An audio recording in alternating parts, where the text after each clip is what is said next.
Hello guys, আসসালামু আলাইকুম। আশা করি সবাই ভালো আছেন। আজকে আমরা তৈরি করব ভিজা পিঠা। তাই সর্বপ্রথম গরুর দুধ ভালোভাবে জাল দিয়ে নিচ্ছি। আর চালের গুঁড়ো আমরা শিলপাটায় বেটে নিয়েছি। এখানে চালের গুঁড়ো রেখে দিয়েছি পিঠা বানানোর জন্য। দেখতেই পাচ্ছেন খুব সুন্দর হয়েছে, মিশিন করে শিলপাটায় বেটে নিয়েছি। চালের গুঁড়ো ভালোভাবে শিলপাটায় বেটে নিয়েছি, এটা দিয়ে পিঠা বানাবো।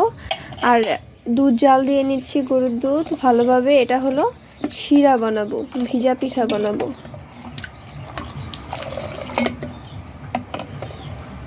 তার মধ্যে ওটা হলো পিঠার খোলা। আগেই প্রথমে তেল দিয়ে নিয়েছি, তারপরে এখন গুলিয়ে রাখা চালের গুঁড়ো একে একে ঢেলে দিব। ওটাকে অনেকে অনেক কিছুই বলে, যেমন খাজির পিঠাও বলে, অনেকে চিতুর পিঠার মতোই ছোটটা, এটা পিঠার খোলা। এগুলাই আবার দুধের শিরার মধ্যে ভিজাবো।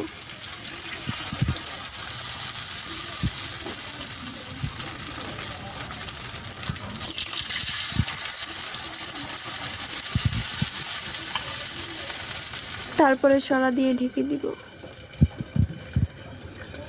মাটির চুলায় রান্না করার পিঠা খাওয়ার মজাই অনেক মজা। সুন্দর হয়েছে আমাদের পিঠাগুলো। আপনারা ইচ্ছা করলে এভাবে বানিয়ে খেতে পারেন, ভর্তা দিয়ে, গরু মাংসের ঝোল দিয়ে, তেঁতুলের চাটনি দিয়ে, ধনেপাতা ভর্তা, সরিষা বাটা। খুবই মজাদার একটি রেসিপি। শীতের দিন পিঠা খাওয়ার মজাই আলাদা, এবং সোজা, একদমই সোজা এই পিঠাগুলা বানানো। পিঠা বানাতে বানাতে আমাদের রাত হয়ে গিয়েছে। পানি, গুড়, চিনি, নারিকেল ভালোভাবে জাল দিয়ে তারপরে পিঠাগুলো ঢেলে দিয়েছি।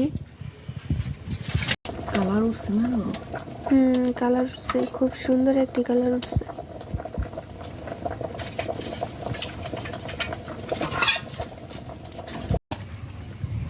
এখন অন্য একটি পাত্রে ঢেলে নিচ্ছি, ঠান্ডা করব, তারপরে ঢেলে দেব দুধ। এই তো, তারপরে শেষ আমাদের ভিজা পিঠা।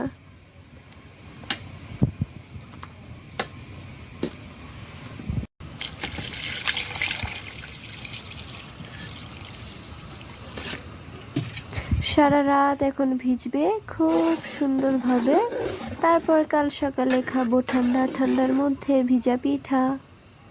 খুবই মজাদার একটি পিঠা, আমার অনেক প্রিয়। তো সকাল সকাল উঠে সকালের নাস্তা।